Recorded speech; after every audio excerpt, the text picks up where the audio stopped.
السلام عليكم ورحمة الله تعالى وبركاته. مرحبا بكم في فيديو جديد على قناتي. إذا كنت تريد تعلم اللغة الفرنسية من الصفر وتكلمها بطلاقة، أدعوك للاشتراك بالقناة وتفعيل الجرس ليصلك كل جديد. فيديو اليوم هو درس شامل يتضمن حوار باللغة الفرنسية، درس la conjugaison, les groupes de verbes et les verbes les plus utilisés en français. كذلك سنرى عبارات الأكثر استعمالا في اللغة الفرنسية وخصوصا في الشارع الفرنسي. لنفترض أن أطراف هذا الحوار هم 3 أشخاص، أنت وصديقك والبائع. عند دخولك أنت وصديقك للسوق، ماذا يمكنك أن تقول له إذا أردت أن تعبر عن إعجابك بهذا السوق؟ فكر قليلا. جيد. C'est merveilleux, c'est vraiment un beau marché. Il semble y avoir tout ici. C'est merveilleux, c'est vraiment un beau marché. Il semble y avoir tout ici. جيد. سيجيبك صديقك: Ils ont tout, c'est mon endroit préféré pour acheter des produits frais. ردد: Ils ont tout, c'est mon endroit préféré pour acheter des produits frais. جيد، بمعنى أنه أيضا يفضل هذا المكان لاقتناء جميع احتياجاته اليومية من خضر وفواكه وكل الأشياء الطرية. بماذا ستجيبه أنت؟ فكر قليلا وحاول أن تركب جملة. Ça se voit, il y a des légumes, de la viande, de la nourriture, ainsi que des vêtements. Je n'ai jamais rien vu de tel. ردد معي. Ça se voit, il y a des légumes, de la viande, de la nourriture, ainsi que des vêtements. Je n'ai jamais rien vu de tel. بمعنى أنك قد لاحظت وجود جميع الأشياء الضرورية من خضر les légumes واللحم la viande et les vêtements هم الملابس. Je n'ai jamais rien vu de tel بمعنى لم أرى من قبل سوقا كهذا. سيجيبك صديقك ويقول لك: Oui, après les rénovations, ils ont donné plus d'espace aux vendeurs. Oui, après les rénovations, ils ont donné plus d'espace aux vendeurs. بمعنى أنه بعد التجديد لقد أعطوا مكانا أكثر للبائعين. Je vais t'emmener chez mon vendeur préféré. Le voici à gauche. Je vais t'emmener chez mon vendeur préféré. Le voici à gauche. بمعنى سأصطحبك إلى بائعي المفضل، إنه على اليسار. Je vais t'emmener. سوف أصطحبك. Mon vendeur. بائعي. Préféré. المفضل. À gauche. على اليسار. جيد.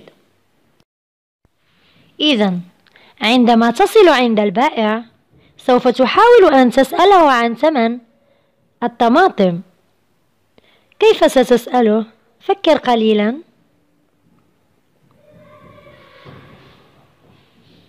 Bonjour monsieur, les légumes ici sont vraiment bons. Quel est le prix des tomates? Bonjour monsieur, les légumes ici sont vraiment bons. Quel est le prix des tomates? بمعنى أن الخضر هنا جيدة جدا.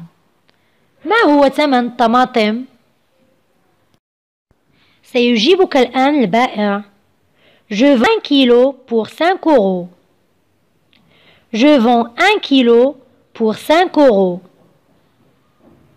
بمعنى أبيع الكيلوغرام الواحد ب5 أورو. إذا وجدت الثمن مناسبا ستجيبه C'est pas mal, puis-je avoir un panier pour choisir ce que je veux? Répète. C'est pas mal, puis-je avoir un panier pour choisir ce que je veux? سيجيبك البائع. Vous trouverez des sacs en plastique à côté de tous les légumes. Quand tu auras fini, va à la caisse et je le pèse pour toi. Répète. Vous trouverez des sacs en plastique à côté de tous les légumes. Quand tu auras fini, va à la caisse et je le pèse pour toi. بمعنى أنك ستجد حقائب بلاستيكية بقرب جميع الخضروات.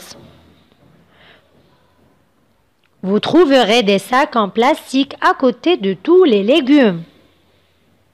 Quand tu auras fini, أي عندما تنتهي, va à la caisse, اذهب إلى الخزينة, et je le pèse pour toi, وسأزنه لك. ستحاول الآن أن تسأله عن الميزان. Cela a l'air très facile. Y a-t-il une balance pour peser les choses avant de faire un paiement? Cela a l'air très facile. Y a-t-il une balance pour peser les choses avant de faire un paiement? بمعنى أن هذا يبدو سهلا. وستسأله عن الميزان. Y a-t-il une balance? هل هناك ميزان؟ Pour peser les choses أي لأزن الأشياء avant de faire un paiement أي قبل أن أقوم بدفع ثمنها. سيجيبك البائع. Allez à droite du chou. Là, vous pouvez peser vos achats. Allez à droite du chou. Là, vous pouvez peser vos achats. Bien. بمعنى اذهب إلى يمين الكرنب هناك ستجد أين تزن. جيد. ستجيبه أنت. Je vais prendre des tomates, des carottes, des pommes de terre et des oignons. Répète. Je vais prendre des tomates, des carottes, des pommes de terre et des oignons. Je vais prendre des tomates, des carottes, des pommes de terre et des oignons. Bien. بمعنى سأخذ الطماطم، الجزر، البطاطس والبصل. جيد. إذن سيخبرك البائع بسعر كل شيء. Vous avez 700 grammes de carottes d'une valeur de 3 euros le kilo, 500 grammes de tomates à 4 euros le kilo et 600 grammes d'oignons à 4 euros le kilo. سأحاول أن أردد ببطء. Vous avez 700 grammes de carottes d'une valeur de 3 euros le kilo, 500 grammes de tomates à 4 euros le kilo et 600 grammes d'oignons à 4 euros le kilo. Vous avez 700 grammes de carottes d'une valeur de 3 euros le kilo, 500 grammes de tomates à 4 euros le kilo et 600 grammes d'oignons à 4 euros le kilo. Bien. بعدها ستذهب لتدفع ثمن ما اشتريته. ماذا ستقول؟ Tenez monsieur l'argent, je suis sûr que je serai de retour ici bientôt. Tenez monsieur l'argent, je suis sûr que je serai de retour ici bientôt. بمعنى تفضل سيدي النقود، أنا متأكد بأنني سأرجع هنا قريبا. سيجيبك هو: Merci monsieur, à très bientôt. Merci monsieur, à très bientôt. كان هذا حوار نحتاجه عند ذهابنا للسوق.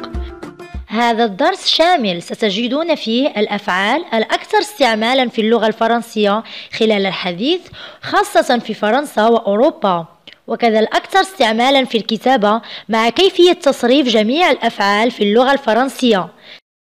لذلك خذوا مذكرة أو دفتر واكتبوا الدرس بالتفصيل، لأنه فعلا درس شامل، لن تجدوا أي صعوبة بعد هذا الدرس في تصريف الأفعال. être، ردد معي. être يكون. avoir، avoir يملك. faire، faire يعمل أو يفعل. dire، ردد معي. dire يقول. pouvoir، ردد معي. pouvoir أحسنت، يستطيع. aller، aller جيد، يذهب. voir، ردد. voir ممتاز، يرى. savoir، savoir يعرف. vouloir، ردد معي. vouloir يريد. venir، venir يأتي. falloir، falloir ردد معي. falloir يجب. devoir، ردد. devoir ردد معي. devoir يجب. croire، croire يعتقد. trouver، ردد معي. trouver أحسنت، يجد. donner، donner ردد معي. donner ممتاز، يعطي. prendre، ردد. prendre يأخذ. parler، ردد معي. parler أحسنت، يتكلم. aimer، ردد معي. aimer يحب. passer، passer يمر أو يقضي. mettre، ردد معي. mettre يضع أو يرتدي. demander، demander ردد معي. demander يطلب. tenir ردد. tenir ممتاز. يعقد. sembler. sembler ردد معي. sembler أحسنت. يبدو. laisser ردد. laisser يترك. rester ردد معي. rester يبقى. ممتاز. penser ردد. penser أحسنت. يفكر. entendre. entendre يسمع. regarder. regarder ردد معي. regarder يشاهد. répondre. répondre يجيب. rendre ردد معي. rendre أحسنت. يرد. connaître. connaître يعرف. paraître ردد معي. paraître يبدو. arriver ردد. arriver يصل. sentir. sentir يشم. attendre ردد معي. attendre ينتظر. vivre ردد. vivre أحسنت. يعيش. chercher. chercher يبحث. sortir ردد معي. sortir ممتاز. يخرج. comprendre. comprendre يفهم. porter ردد معي. porter يحمل أو يرتدي. entrer. entrer يدخل. devenir ردد معي. devenir جيد. يصبح. revenir. revenir يرجع أو يعود. écrire ردد. écrire أحسنت. يكتب. appeler. appeler ينادي. tomber. tomber يقع. reprendre ردد معي reprendre أحسنت يستعيد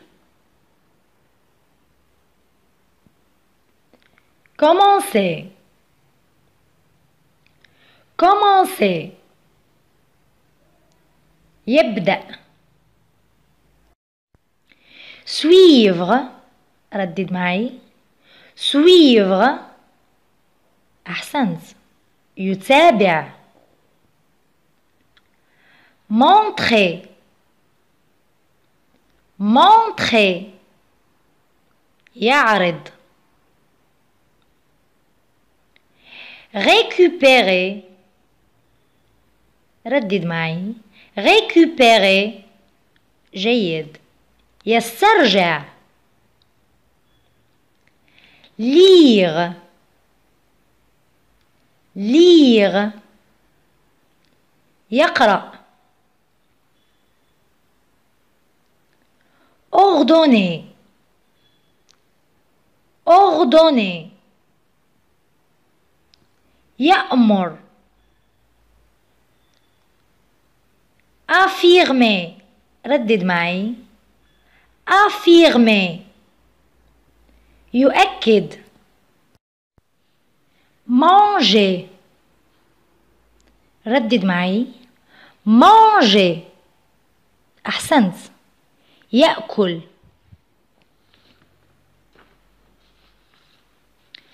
assurer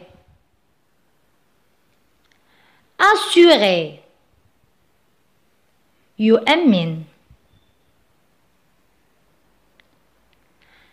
interpréter ردد معي interpréter جيد يؤول mener à يؤدي إلى innover innover يبدع inventer ردد معي inventer أحسنت يبتلع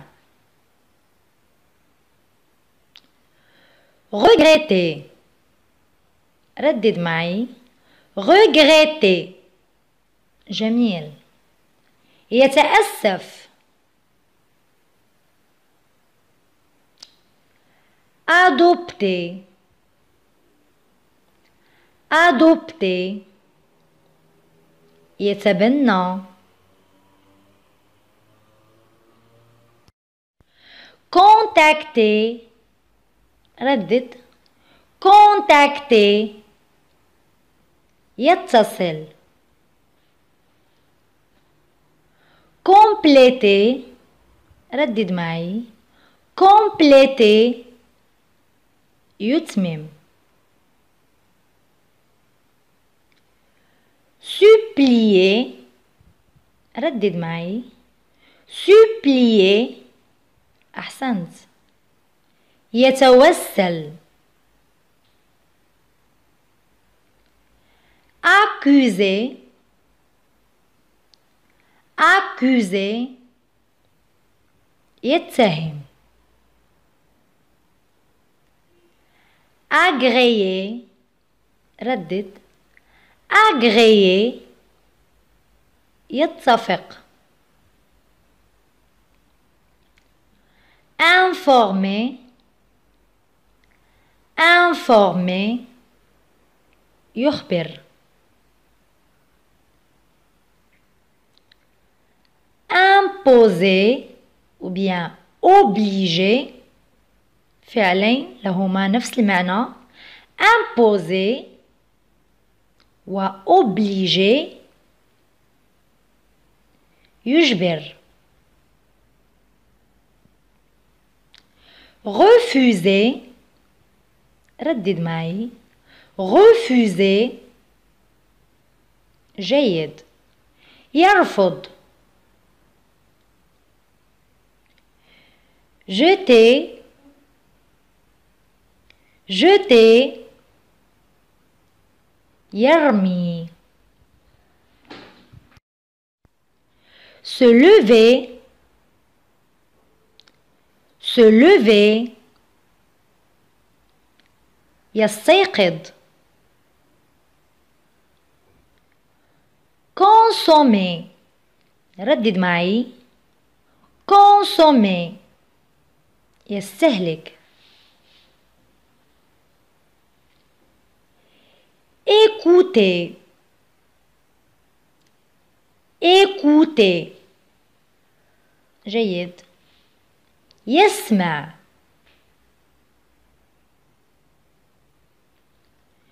tomber،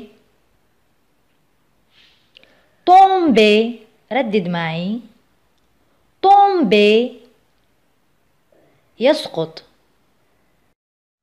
appuyer، appuyer، يضغط. aider، ردد معي. aider، يساعد. approuver، ردد. approuver، جميل. يساند. marquer، marquer، يسجل. démissionner، ردد معي. démissionner، يستقيل. acheter، acheter، يشتري. participer، ردد معي. participer، ممتاز. يشارك. indiquer،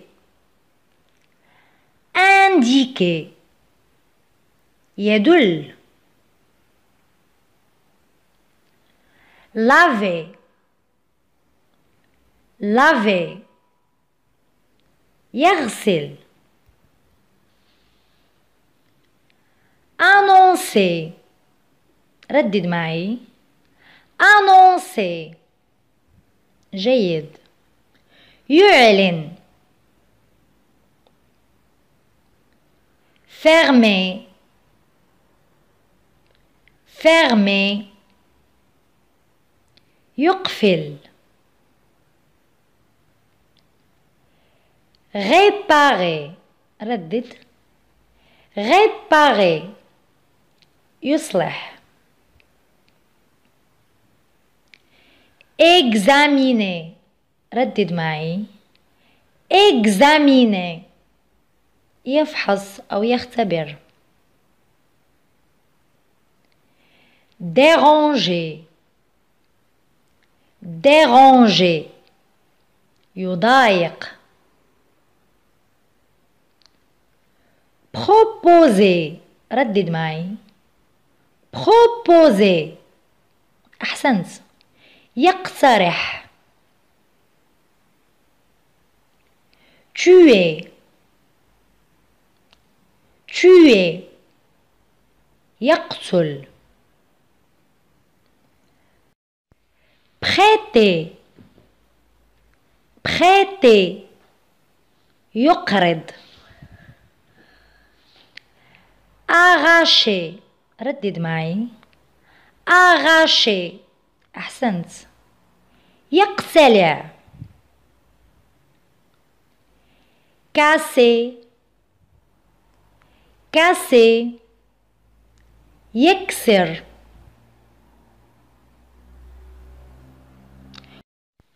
rencontrer، rencontrer، يلتقي.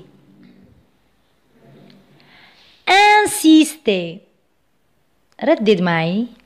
insister، جيد. يلح. annuler، annuler، يلغي. alarmer. ردد معي. alarmer. ينذر. إذن le présent أو المضارع يدل على حدث يتم أثناء الكلام أو عادة تتكرر أو حقيقة علمية ثابتة. هناك تعابير تدل على زمن الحاضر وهي maintenant. ردد معي. maintenant. aujourd'hui. ردد. aujourd'hui. جيد. chaque.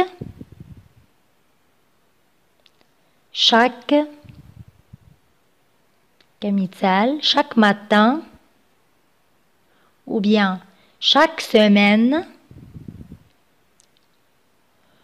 tout, par exemple tous les soirs.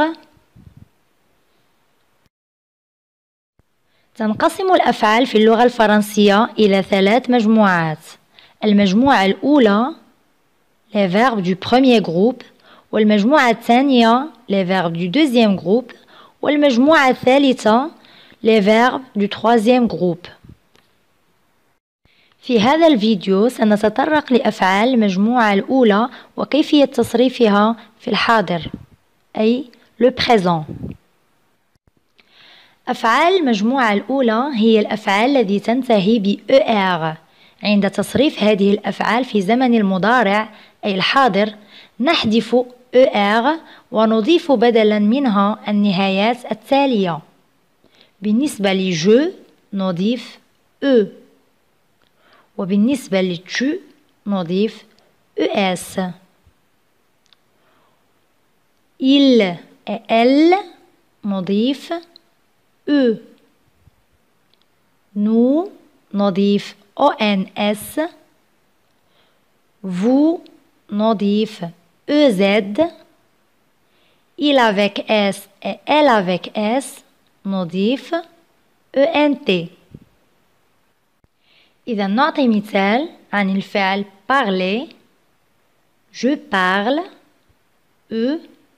tu parles ES. il parle ou bien elle parle E. nous parlons ONS. vous parlez EZ. il parle elle parle ENT.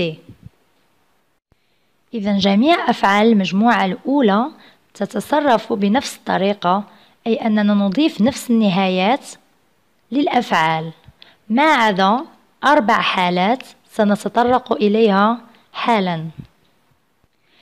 إذا الحالة الأولى وهي أفعال المجموعة الأولى التي يوجد بها حرف A.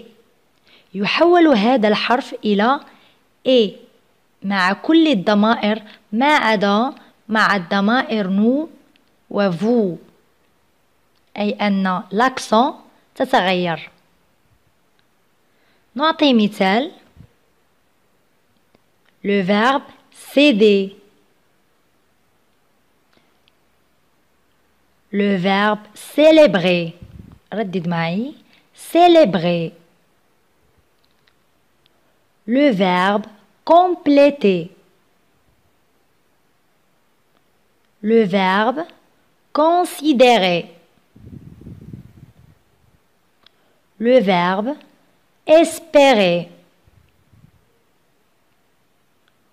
le verbe posséder.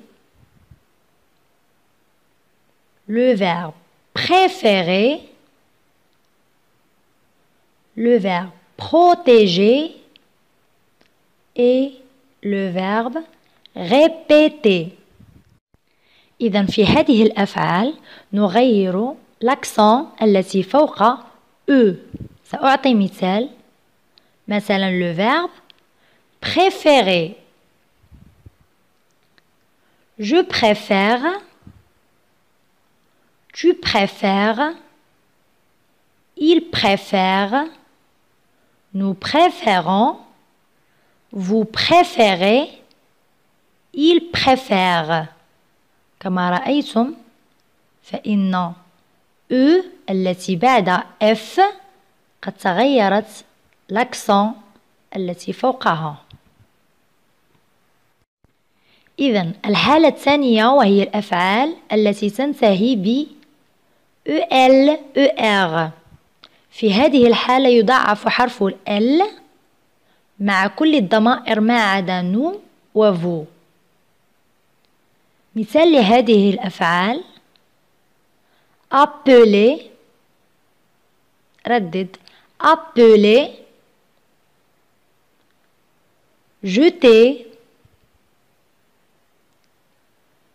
et rejeter. إذن في هذه الأفعال نضاعف حرف ال، أي أننا نكتب دوبل ال مع كل الضمائر إلا nous و vous. مثلا le verbe appeler: j'appelle، tu appelles، il appelle، nous appelons، vous appelez، ils appellent. كما لاحظتم فقد أضفنا حرف ال إلى ال في جميع الضمائر ما عدا nous و vous. الحالة الثالثة وهي الأفعال التي تنتهي ب OYER أو AYER. يحول حرف Y إلى I مع كل الضمائر ما عدا nous و vous. مثال عن هذه الأفعال: employer، ennuyer، envoyer، essayer، essuyer، nettoyer et payer. نأخذ كمثال الفعل payer. إذن je paie، tu paies، il paie، nous payons، vous payez، il paie. إذن كما لاحظتم فإي قد استبدلناها بإي في جميع الضمائر ما عدا nous و vous عند تصريف الفعل في زمن الحاضر le présent.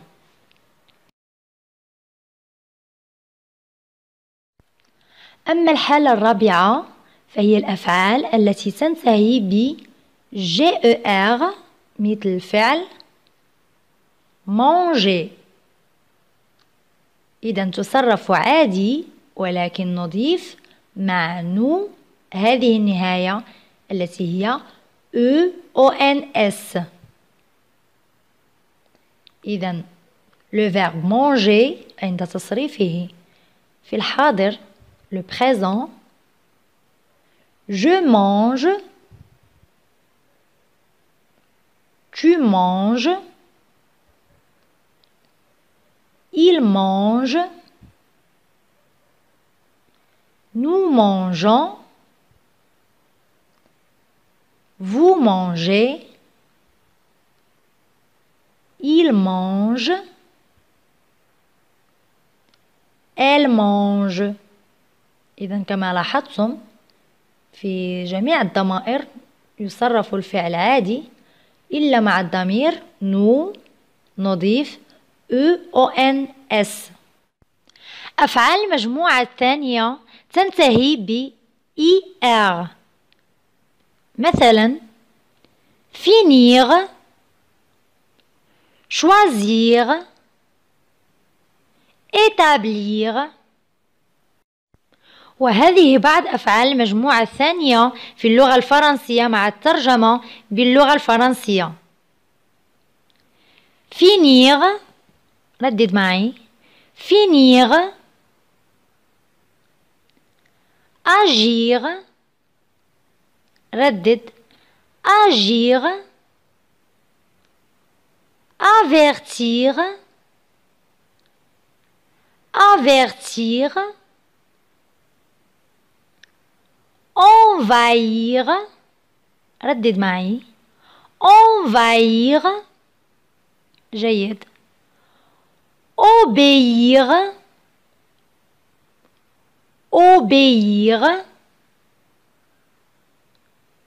réunir، réunir، ممتاز. affranchir، affranchir، bâtir، ردد. bâtir، choisir، ردد معي. choisir، réfléchir، réfléchir، remplir، ردد معي. remplir، أحسنت. vieillir، vieillir، جيد. unir، ردد. unir، rougir، rougir، enrichir، ردد معي. enrichir، élargir، élargir، accomplir، ردد معي. accomplir، جيد.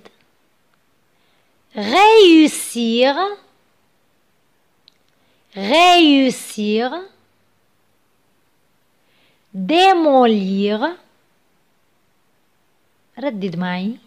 démolir، أحسنت. rôtir، rôtir، et saisir، saisir، جيد. إذن عند تصريف فعل المجموعة الثانية أول شيء نحذف er التي تكون في نهاية الفعل، ثم نضيف النهايات التالية. سنأخذ كمثال le verbe finir. إذن لاحظ جيدا النهايات المكتوبة باللون الأحمر هي نفسها التي نضيفها إلى جميع الأفعال التي تنتمي إلى المجموعة الثانية عند تصريفها في الحاضر. Je finis is. Tu finis is. Il, elle ou bien on finit it. Nous finissons I2SONS. Vous finissez I2SEZ. Il, elle finissent I2SENT. هناك ملاحظة جد مهمة، وهي أن الأفعال التي تنتهي بإر ليست كلها تنتمي إلى المجموعة الثانية، بل هناك بعض الأفعال في اللغة الفرنسية التي تنتهي بإر وتصنف ضمن المجموعة الثالثة لكونها شاذة ولا تنطبق عليها قاعدة تصريف أفعال المجموعة الثانية. ومن أشهر هذه الأفعال نجد مثلا sortir، partir، ouvrir et dormir. ننتقل الآن إلى كيفية تصريف أفعال المجموعة الثالثة في الحاضر. إذن تصريف أفعال المجموعة الثالثة من أصعب الأشياء في اللغة الفرنسية، لأن معظم الأفعال في هذه المجموعة لا تخضع إلى قاعدة ثابتة، وحتى الفرنسيين نفسهم يرتكبون أخطاء في تصريفها. لكن الخبر الجيد أن عدد هذه الأفعال في هذه المجموعة قليل، وبالنسبة للمبتدئين فمن الأفضل الاكتفاء بحفظ طريقة تصريف أكثر الأفعال التي تستخدم في هذه المجموعة. إذن أنا أنصحكم بحفظ هذه الأفعال عن ظهر قلب مصرفة في الحاضر. Le verbe être. Je suis, tu es, il est, nous sommes, vous êtes, ils sont.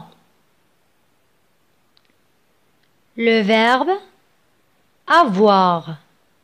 J'ai, tu as, il a, nous avons, vous avez, ils ont.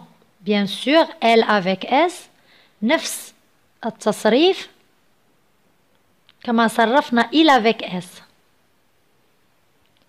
Le verbe faire. Je fais, tu fais, il fait, nous faisons, vous faites, ils font. Le verbe venir. Je viens, tu viens, il vient, nous venons, vous venez, ils viennent. Très bien.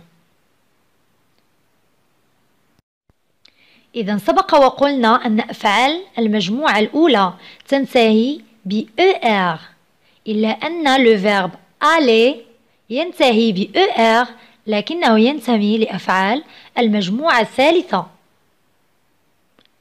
Donc le verbe aller, je vais, tu vas,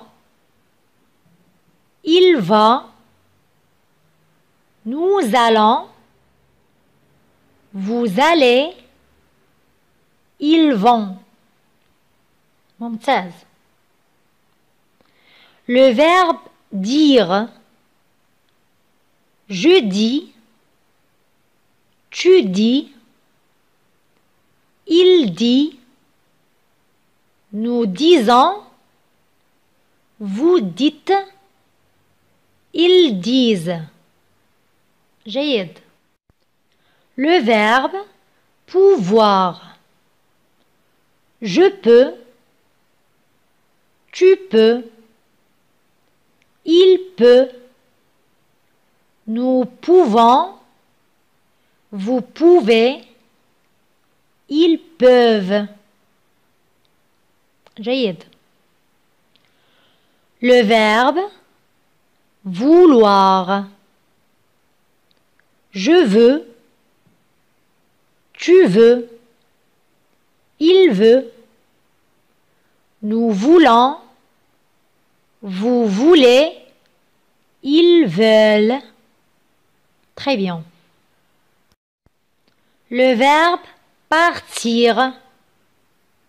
Je pars, tu pars, il part, nous partons, vous partez, ils partent. Le verbe prendre.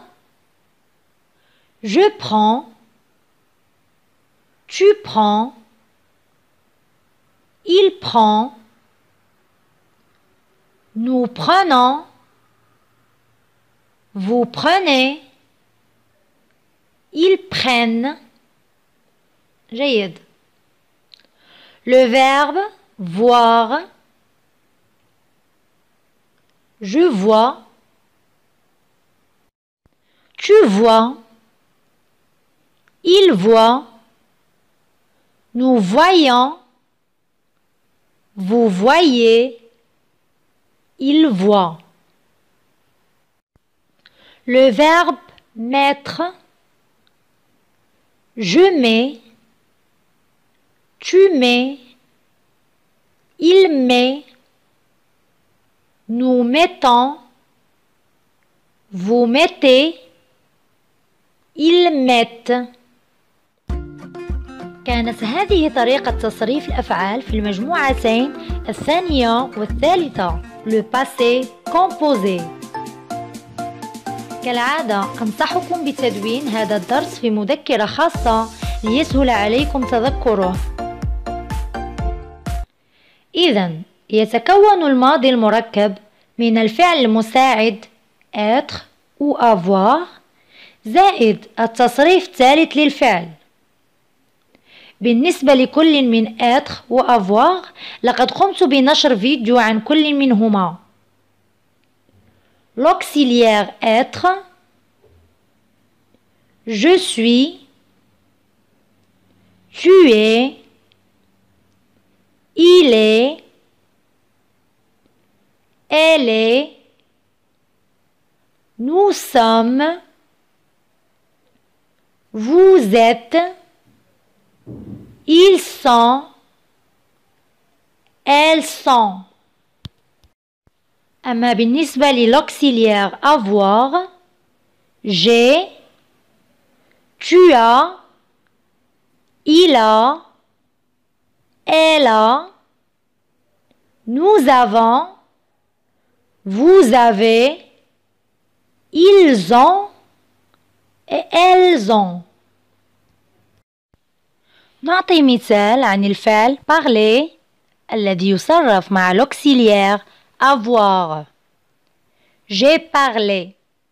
إذن j'ai هو l'auxiliaire avoir. Parler هو التصريف الثالث للفعل. Parler avec E accent. J'ai parlé. Tu as parlé. Il a parlé. Elle a parlé. Nous avons parlé. Vous avez parlé. Ils ont parlé. Elles ont parlé. إذن parler E accent هي التصريف الثالث للفعل le participe passé du verbe parler. وقد استعملنا l'auxiliaire avoir كفعل مساعد معه. ودائما نستعمل l'auxiliaire avoir مع هذا الفعل. بالنسبة للفعل aller فنستعمل معه l'auxiliaire être. Je suis allé. Tu es allé. Il est allé. Elle est allée. Nous sommes allés. Vous êtes allés. Ils sont allés. Elles sont allées. نمر الآن للتصريف الثالث للفعل le participe passé. سنرى كيف نحصل عليه وفقا لكل مجموعة من الأفعال.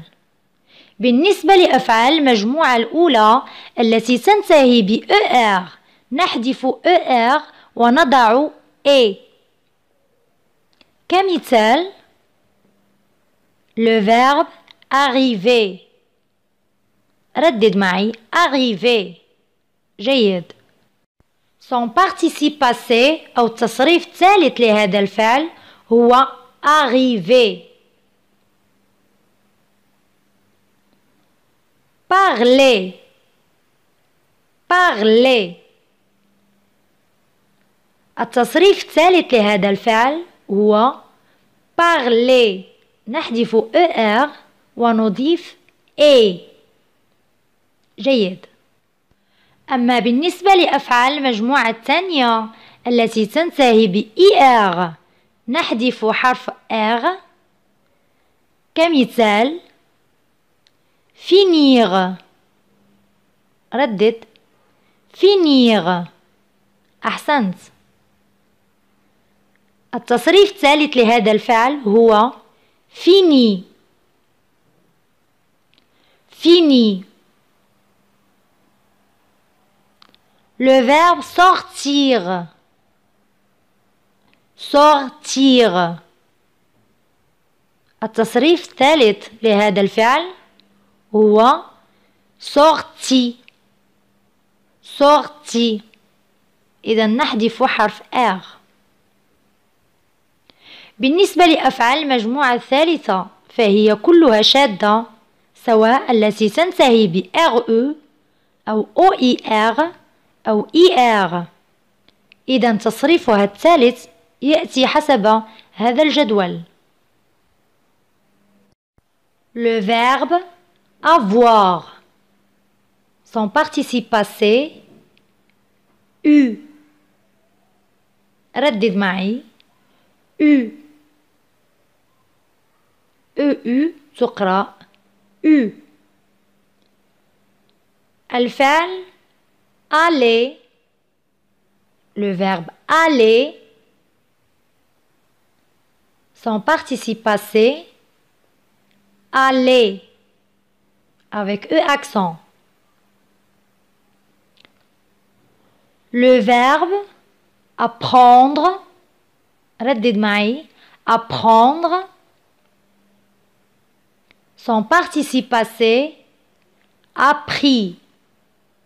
Le participe passé هو التصريف الثالث للفعل. appris. ردد معي appris. أحسنت. Le verbe attendre. attendre. ردد. Son participe passé attendu. attendu. رائع. Le verbe apercevoir. apercevoir. Son participe passé aperçu. aperçu. حاول أن تردد بعدي. Le verbe s'asseoir. s'asseoir. جيد. Son participe passé assis. assis. طبعا S لا ننطقها في آخر الكلمة. assis. Le verbe battre. battre. ردد. Son participe passé battu. battu. Le verbe boire. boire. جيد. Son participe passé bu. bu. Le verbe conduire. ردد معي conduire. أحسنت. Son participe passé conduit. conduit. Le verbe construire. construire. جيد. Son participe passé construit. construit. Le verbe craindre. craindre. جيد. Son participe passé craint. craint. Le verbe coudre. ردد معي coudre. جيد. Son participe passé cousu. cousu. Le verbe croire. croire. Son participe passé cru. cru. Le verbe faire. ردد معي. Faire. Son participe passé. Fait. Fait. Le verbe instruire. Instruire. Et son participe passé. Instruit. Instruit. Le verbe lire. Lire. Son participe passé. Lu. Lu. Le verbe mettre. ردد معي. Mettre. Son participe passé. Mis. Mis. لا ننطق حرف S في الأخير. Mis. Le verbe mordre. Mordre. Son participe passé. Mordu. ردد معي. Mordu. جيد. Le verbe moudre. Moudre. Son participe passé. Moulu. Moulu. جيد. Le verbe mourir. Mourir. ردد معي. Son participe passé. Mort. Mort. Le verbe naître. Naître. ردد معي. أحسنت. Son participe passé. Né. Né. جيد. Le verbe offrir. Offrir. Son participe passé. Offert. Offert. لا تقرأ ت التي في الأخير. Le verbe ouvrir. Le verbe paraître. Paraître. Son participe passé. Paru. ردد. Paru. جيد. Le verbe peindre. Peindre. Son participe passé. Peint. Peint. Le verbe perdre. Perdre. Son participe passé. Perdu. ردد. Perdu. جيد. Le verbe plaire. Plaire. Son participe passé. Plus. Plus. Le verbe pouvoir. Pouvoir. Son participe passé. Pu. Pu. Le verbe être. ردد معي. Être. Son participe passé. Était. Était. Le verbe connaître. Connaître. Son participe passé. Connu. Connu. Le verbe courir. ردد معي. courir. أحسنت. Son participe passé. couru. Couru. جيد.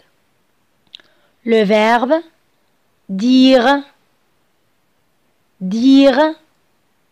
Son participe passé, dit, dit. Très bien. Le verbe dormir, dormir. Son participe passé, dormi, dormi. Le verbe écrire, ردد معي, écrire. Son participe passé, écrit, écrit. Le verbe entendre, ردد, entendre. Son participe passé, entendu, entendu. جيد. هناك أفعال تتصرف مع l'auxiliaire être وأخرى مع l'auxiliaire avoir. بالنسبة للأفعال التي تصرف مع l'auxiliaire être هي aller, venir, monter, descendre, tomber, rester, entrer, rentrer, sortir, partir, arriver, passer, retourner, naître, mourir, revenir et devenir. أما باقي أفعال اللغة الفرنسية فهي تصرف مع الفعل المساعد avoir. يستخدم الماضي المركب le passé composé ليعبر عن حدث قصير وغير متكرر انتهى في الماضي. سأعطي أمثلة ليتوضح الأمر أكثر. Hier, j'ai visité ma grand-mère. ردد معي. Hier, j'ai visité ma grand-mère. Le mois dernier, je suis allée chez le dentiste. Le mois dernier, je suis allée chez le dentiste. Il y a 2 jours, j'ai rencontré mon ami. Il y a 2 jours, j'ai rencontré mon ami. كان هذا درس الماضي المركب le passé composé ونبقى مع درس اليوم الذي سنرى فيه عبارات تستعمل بكثرة في اللغة الفرنسية. Merci d'avance. Merci d'avance. ردد. Merci d'avance. بمعنى شكرا مسبقا. Je vais donner un exemple pour mieux expliquer. سأعطي مثال. تصور معي لو أنك طلبت من صديقك إحضار ملف مهم لك في العمل. ماذا ستقول له؟ فكر قليلا وحاول أن تكون جملة مفيدة. جيد. Est-ce que vous pouvez m'apporter le dossier dont je vous ai parlé? Et merci d'avance. Est-ce que vous pouvez m'apporter le dossier dont je vous ai parlé? Et merci d'avance. Merci d'avance تعني شكرا مسبقا.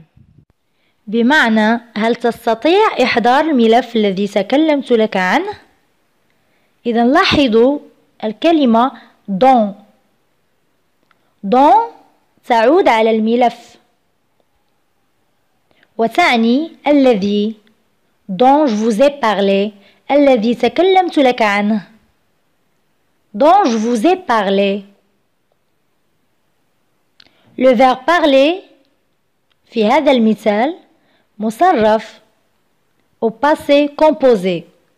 سأترك لكم رابط le passé composé في صندوق الوصف. العبارة الثانية c'est très gentil de votre part. C'est très gentil de votre part. ردد العبارة. جيد.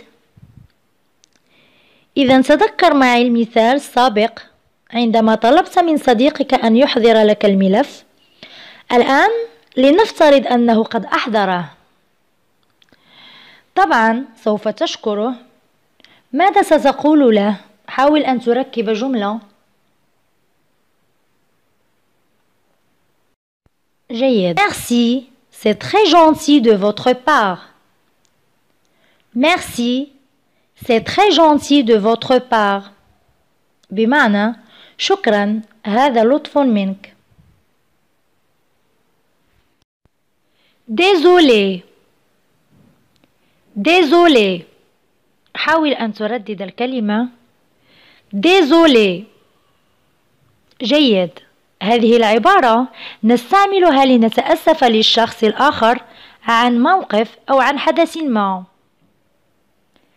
إذا أخطأت في حق شخص وأردت أن تعتذر منه ستقول له Désolé. هذه هي الحالة الأولى التي نستعمل فيها كلمة Désolé. Le mot Désolé. أما الحالة الثانية فعندما يكون هناك حدث مؤلم كحادث أو موت أو شيء مؤلم لدى مخاطبك ستقول له Je suis désolé. Je suis désolé. أنا أحاول أن أردد العبارة ببطء فردد بعدي Je suis désolé. Je suis désolé. سأعطي مثال على كلتا الحالتين. إذن في الحالة الأولى التي تود أن تعتذر فيها لصديقك عن تأخرك مثلا لموعد معه ماذا ستقول؟ فكر قليلا. ستقول له Désolé pour le retard. Désolé pour le retard أي أنني آسف على التأخر. أما الحالة الثانية فلنوضحها سنفترض أن صديقك لديه أخ وقد تعرض لحادث سيخبرك به ويقول لك Hier, mon frère s'est hospitalisé lors d'un accident. بمعنى أن أخاه قد تعرض لحادث وأنه قد تلقى الإسعافات. ماذا ستكون ردة فعلك؟ بماذا ستجيب؟ حاول أن تفكر. ستجيبه Je suis désolé pour lui أي أنا آسف بشأنه. Je suis désolé pour lui. حاول أن تردد بعدي Je suis désolé pour lui. هناك كلمة كثيرا ما يتم الخلط بينها وبين désolé وهي pardon. pardon. إذن pardon نستعملها لنعتذر لكن في مواقف معينة فقط. مثلا عندما تكون في الشارع وتصطدم بشخص ما ستعتذر له بهذه الكلمة وتقول pardon. pardon. ردد pardon. ممتاز. أو عندما لا تسمع جيدا ما يقوله لك مخاطبك مثلا شخص يتكلم معك ولا تسمع جيدا ما يقوله عندما تريده أن يردد الكلام تقول له pardon.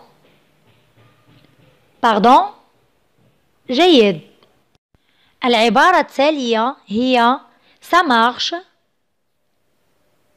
répète ça marche. جيد. ça marche تعني حسنا أو أنك موافق على الأمر. عندما تكون موافق على أمر ما تقول ça marche. مثلا صديقك سيقول لك je passerai te voir demain أي أنه سيمر لرؤيتك غدا. بماذا ستجيبه إن كان الأمر يناسبك؟ Oui, ça marche. Répète. Oui, ça marche. جيد. إذا ça marche تعني d'accord أو أوكي. هذه الكلمات تعني ça marche، وهي عبارة جد متداولة في الأوساط الأوروبية، وهي عبارة جد متداولة في البلدان التي تعتمد اللغة الفرنسية. العبارة الموالية هي ne t'en fais pas. ne t'en fais pas. ردد معي. ne t'en fais pas. لا تقلق. ne t'en fais pas تعني لا تقلق. إذا سأعطي دائما أمثلة، وهنا سأعطي مثال. عندما يأتي صديقك ويخبرك بأنه سيجتاز امتحانا وأنه قلق بشأن هذا الامتحان، كيف يمكنه أن يعبر لك عن هذا؟ فكر قليلا. جيد.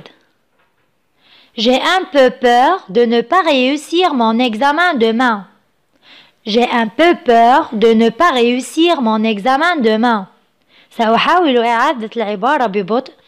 J'ai un peu peur de ne pas réussir mon examen demain. بمعنى أنا خائف من امتحان غدا أن أجتازه وأن لا أنجح فيه. جيد. كيف ستجيبه أنت باستعمال العبارة التي سبق وذكرت؟ فكر. جيد. Ne t'en fais pas, tu as beaucoup étudié, donc tout se passera bien. ردد. Ne t'en fais pas, tu as beaucoup étudié, donc tout se passera bien. بمعنى لا تقلق، لقد درست كثيرا وكل شيء سيمر على ما يرام. Ne t'en fais pas, tu as beaucoup étudié, donc tout se passera bien. جيد. إذن العبارة الأولى هي tant mieux. tant mieux. ردد معي.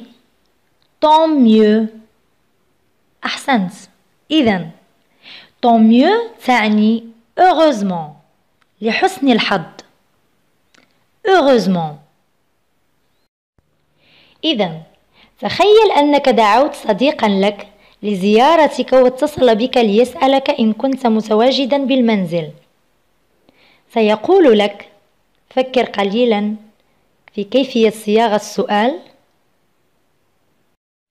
ممتاز. Est-ce que vous serez à la maison ce week-end? Je compte venir vous voir.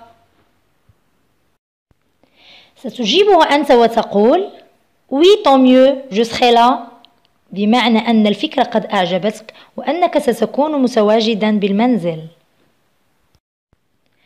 العبارة الثانية هي نقيض العبارة الأولى وهي tant pis. ردد معي. tant pis. جيد. إذن tant pis تعني malheureusement أو dommage، أي أن الأمر ليس جيد أو أن الأمر مؤسف.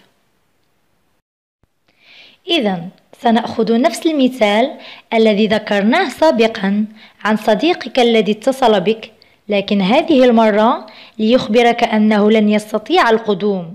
كيف سيقولها لك؟ فكر قليلا. ممتاز. Je ne peux pas venir vous voir. J'ai quelque chose de plus important à faire. Je ne peux pas venir vous voir. J'ai quelque chose de plus important à faire. جيد. ستجيبه أنت وتقول tant pis, tu viendras une autre fois. ردد معي.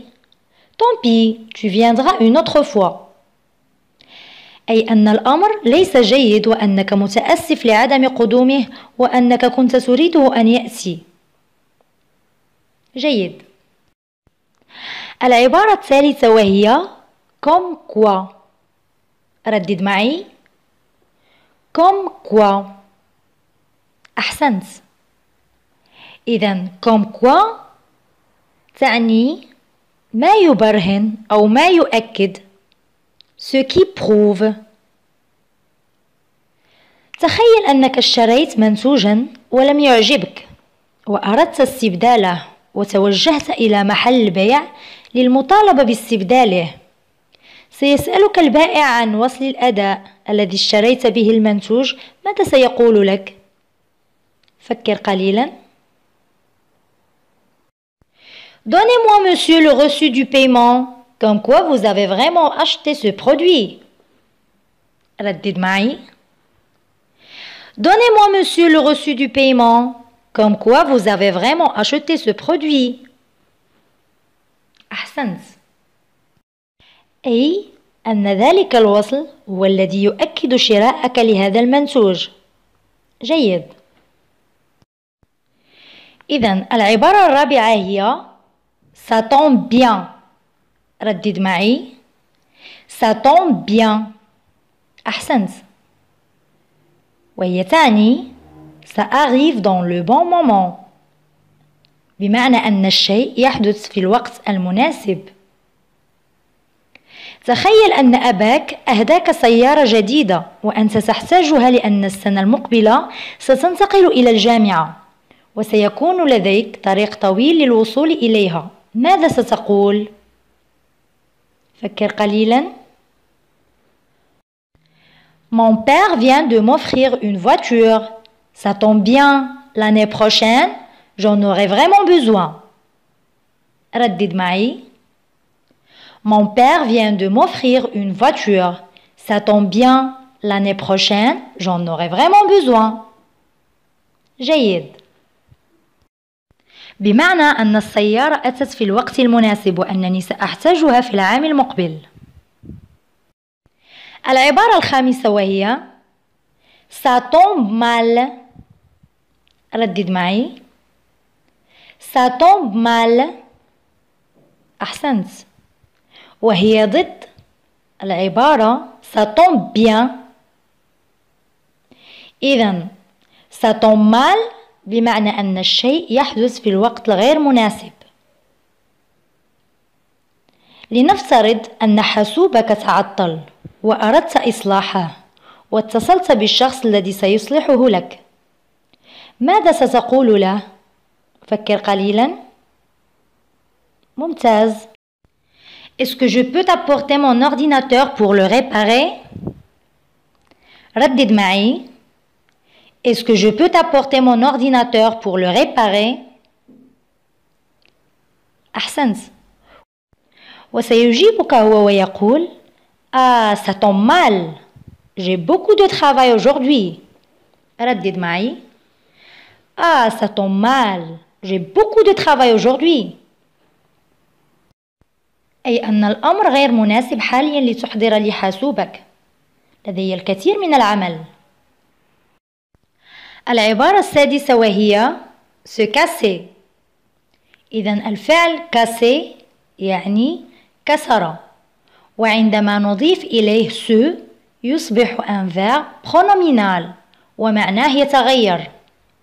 إذن se casser يعني partir، أي فعل رحل أو ذهب. إذن لنفترض أنك ذهبت إلى حفل وكانت الموسيقى صاخبة هناك والجو غير ملائم بالنسبة لك. ماذا ستقول لصاحب الحفل باستعمال الفعل se casser؟ فكر قليلا. جيد.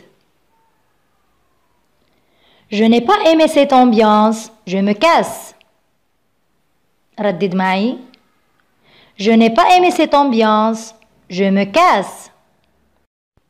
بمعنى أن الجو لم يعجبك وأنك سترحل.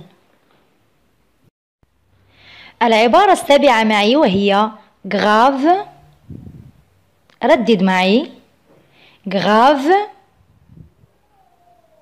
إذن يمكن لكلمة grave أن تستخدم كadverb عندما نقصد بها très. مثلا في فصل الصيف يكون الجو حار جدا، سنقول c'est grave chaud aujourd'hui. ردد معي. c'est grave chaud aujourd'hui. أحسنت، بمعنى أن الجو حار جدا اليوم. ويمكن لكلمة grave أن تستعمل كadjectif. مثلا لديك صديق مستهتر وغير مبالي أو لا يفهم جيدا ولا يستوعب. ماذا ستقول له؟ فكر قليلا. جيد. Oh, t'es grave mon ami, je t'ai beaucoup expliqué et tu n'as rien compris. ردد معي. Ah, t'es grave mon ami, je t'ai beaucoup expliqué et tu n'as rien compris. أحسنت، بمعنى أنك شرحت له كثيرا ولم يفهم. والعبارة الثامنة معنا وهي الأخيرة هي الفعل kiffer، وهو يعني الفعل aimer، يحب. ردد معي. kiffer. أحسنت. ويمكن التعبير به عن الحب للشخص أو للشيء. سأعطي أمثلة لأوضح أكثر. لديك صديق وتعزه كثيرا وتحبه كشخص، ستقول له Je te kiffe beaucoup mon ami. ردد معي. Je te kiffe beaucoup mon ami. جيد. وإذا كانت تعجبك طريقة كلامه وهي شيء، ستقول له Je kiffe la façon avec laquelle tu parles. ردد معي. Je kiffe la façon avec laquelle tu parles. ممتاز. لا تنسى أن تترك لايك إذا أعجبتك الفيديو ومشاركتها مع الجميع. Je vous retrouverai la prochaine vidéo إن شاء الله. Au revoir.